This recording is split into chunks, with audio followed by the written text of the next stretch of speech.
السلام عليكم ورحمة الله وبركاته. أهلا بكم في مطبخ نورة برهم. النهاردة هنعمل وصفة جديدة من وصفاتنا. النهاردة هنعمل الفخدة الضاني بالرز الكبسة السعودي، ازاي بيتعمل بتفاصيله وبتكاته. هنعمل الفخدة الضاني مشوية على الفحم، ونعرف ازاي نسويها حلو ازاي، ومفيش أي عزومة بتخلى من الكبسة. وكل سنة وانتم طيبين بمناسبة العيد الأضحى المبارك، عادوا عليكم بالخير يا رب. مفيش حد في اي بيت دلوقتي ما عندوش لحم ضاني، احنا هنجدد في فكرة ان احنا ما نسلقهاش، هنعملها بطريقة حلوة مختلفة. هتنفع جدا للعزومات، هتنفع جدا في المناسبات وفي الاعياد. تابعي معايا الفيديو وشوفي احنا هنعمل الحاجة دي ازاي. هنعمل سلطة الدقوس كمان معاها، هنعمل لها صوص طعمه جميل جدا، هنعمل الرز بكل تكاته وكل تفاصيله. تابعيني.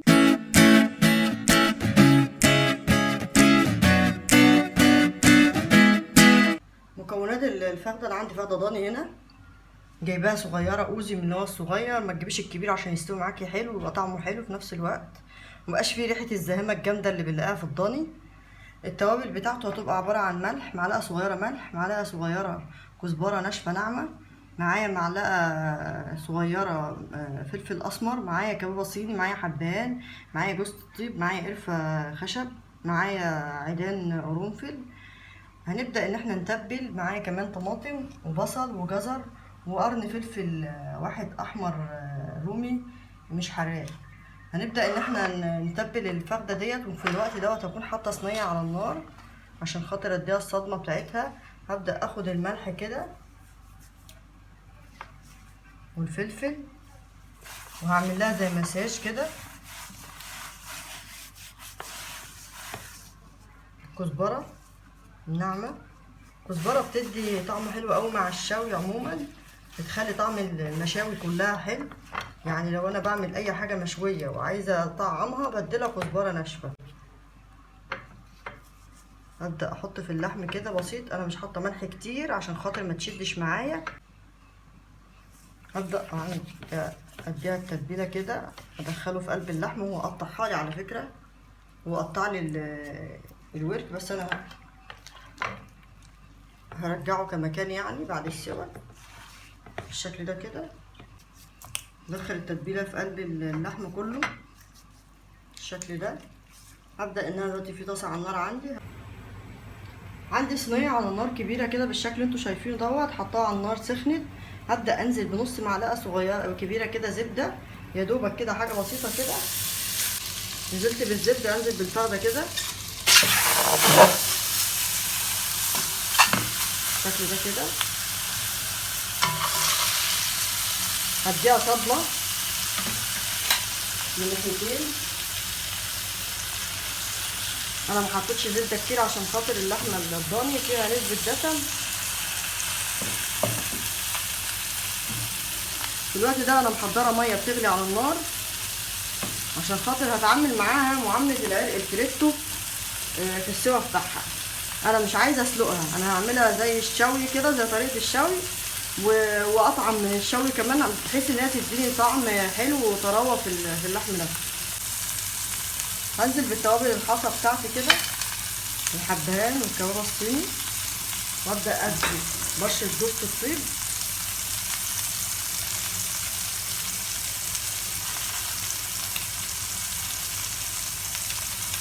بالشكل ده. اول ما تبدا تاخد لون كده وتتحرك معايا في الصينيه كده، هبدا اقلبها الناحيه التانيه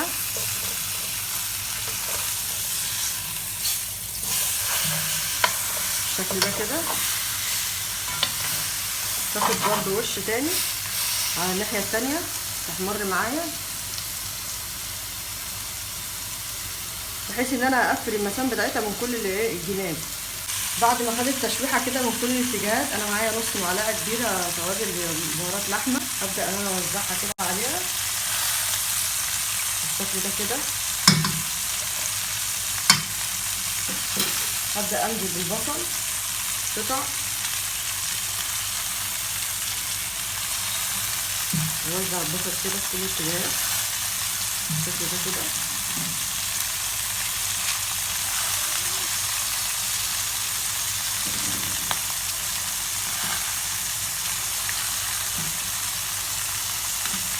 عندي جزر قطع، انزل بيه كده. بقطع قطع كبيره، ما بقطعش قطع صغيره عشان ما تتحرقش معايا. الطماطم مكعبات برضو كده.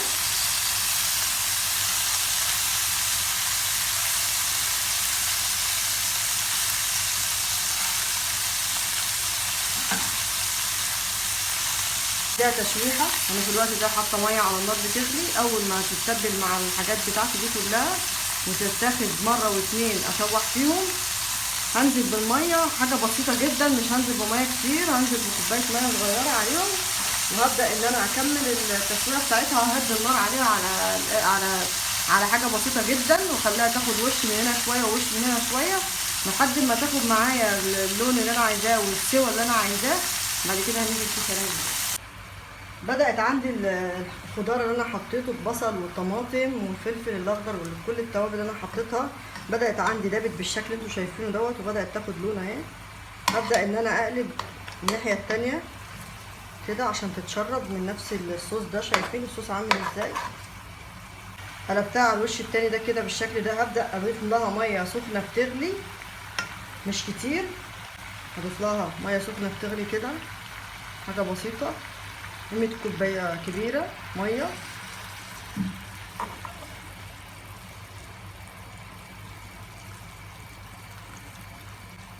ووطي النار عليها واسيبها تستوي وتاخد وتدي من نفسها مع بعض. ووطي النار عليها واشوفها بعد شوية. اقلبها من كل فترة وفترة، اقلب على كل وش شوية، وبعد كده هنخلص ونشوف هنعمل ايه. معايا رز كبسة من اللي هو الامريكي الاصفر دوت بالشكل اللي شايفينه دوت. الرزايه اللي هي الحبايه الطويله الرفيعه الطويله، ما اجيبش اللي هي القصيره. القصيره طعمها مبيبقاش حلو في الكبسه وبتبقى تقليد ورخيصه جدا على فكره. ارخص من ده النص بتاع ده، يعني ده لو الكيلو فيه عامل 25 30 جنيه، التانية الكيلو فيها بيبقى عامل في حدود 18 12 13 جنيه، ما بتبقاش غاليه يعني. بس الحبه دي في الرز بتاعها بترمي معايا كتير، زائد ان هي بيبقى طعمها حلو، زائد ان هي بتمد معايا في السوا. وهنشوف مع بعض، هنشوف الكميه قد ايه وساعه لما تستوي هتبقى قد ايه. معايا طماطم مخليه الجلد، معايا البهارات بتاعه الكبسه، معايا بهارات كبسه، معايا كزبره ناعمه، معايا كبه صيني، معايا جنزبيل او زنجر، معايا فلفل اسمر، ورق لورا، معايا ملح معلقه صغيره. انا عامله حساب الشوربه يا جماعه عشان خاطر الشوربه فيها ملح. معايا كبش قرنفل او مسمار القرنفل، معايا قرفه، معايا كركم معلقتين كبار كركم، معايا زبيب، معايا كيسين صلصه او معلقتين كبار صلصه، معايا بصل مفروم متوسط، مش عايزاه ناعم قوي ولا عايزاه يعني في المعقول يعني عشان خاطر ما يبانش قوي في الاكل برضو. معايا فلفل الوان اهو، هحطهم زي ما هما قرون، بس هشك الفلفل عشان خاطر ما يعملش معايا يديني الطعم وما يتهريش مني اثناء الطبخ. هنبدا بقى. معايا زبده وزيت هننزل بيهم في حله على النار. معايا حله على النار اهي سخنه بالشكل اللي انتوا شايفينه ده، هنزل بيها الزبده، ننزل بالزيت.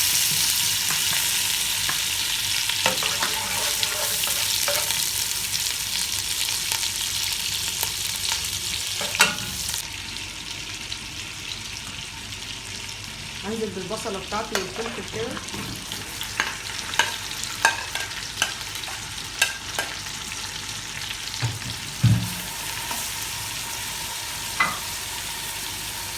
هنزل بالتوابل بتاعتي، الملح والفلفل والكبه الصيني والبهارات بالشكل ده كده، واقلب اديهم تشويحه حلوه مع بعض.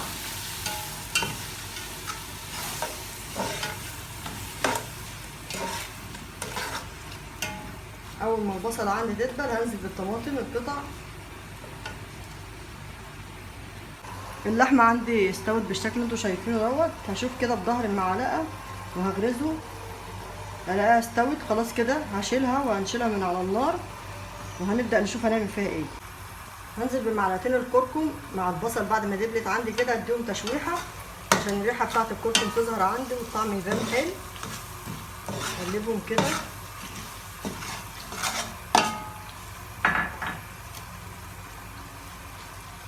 هنزل بالصلصه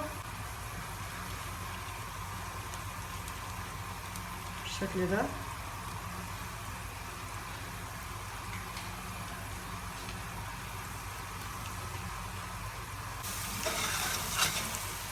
هنزل بالطماطم،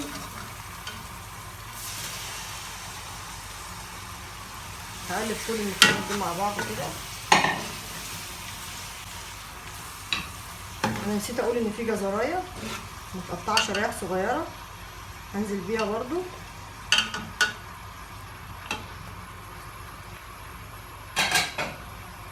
هسيبهم ياخدوا يدوا من بعض، واغطي الحله عليهم واسيبهم ينزلوا الميه. الطماطم تنزل الميه بتاعتها وتاخد وتدي من بعضها، وبعد كده هنيجي نكمل هنشوف هنعمل ايه. بعد ما دبلت المكونات عندي بالشكل اللي انتوا شايفينه ده كده، هبدا انزل بالشوربه. عندي لكل كوبايه رز بسمتي بتاخد كوبايتين ميه،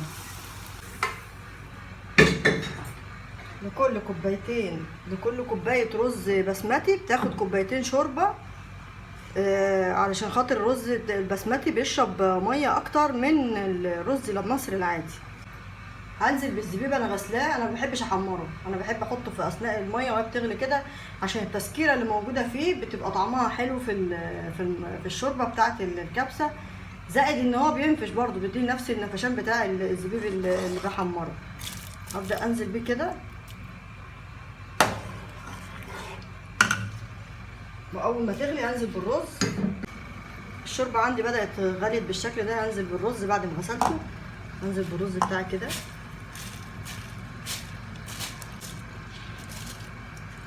كده. خلاص كده حطينا الرز، هقلبه بالشكل ده واعلي النار عليه واسيبه. اول ما يبدا يشرب ميته هوطي النار عليه. هنعمل سلطه الدقوس اللي بتتاكل مع الكبسه السعودي. هنعمل المقادير بتاعتها: معايا طماطم، معايا توم، معايا ليمونه، معايا معلقتين بقدونس مفرومين ناعم، معايا كمون، معايا كزبره ناشفه ناعمه، معايا نص معلقه صغيره ملح، معايا معلقه صغيره كبابه صيني، معايا نص معلقه شطه اختياري، اللي عايز يحطه اللي مش حابب ما يحطش، معايا فلفل اسمر ربع معلقه، معايا خل. هنبدا نضيف كل المكونات دي مع بعض ونضربهم. هنزل بالطماطم بالشكل ده كده،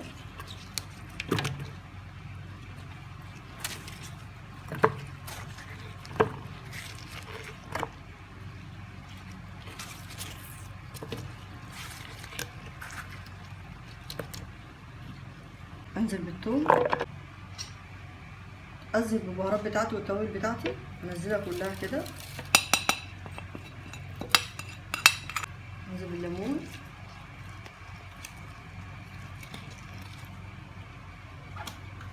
معلقتين خل كبار،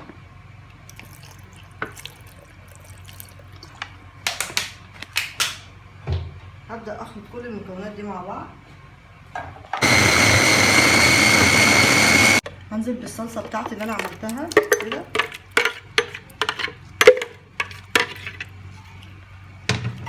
انزل عليها بقى معلقه البقدونس المفرومه واقلبها كده،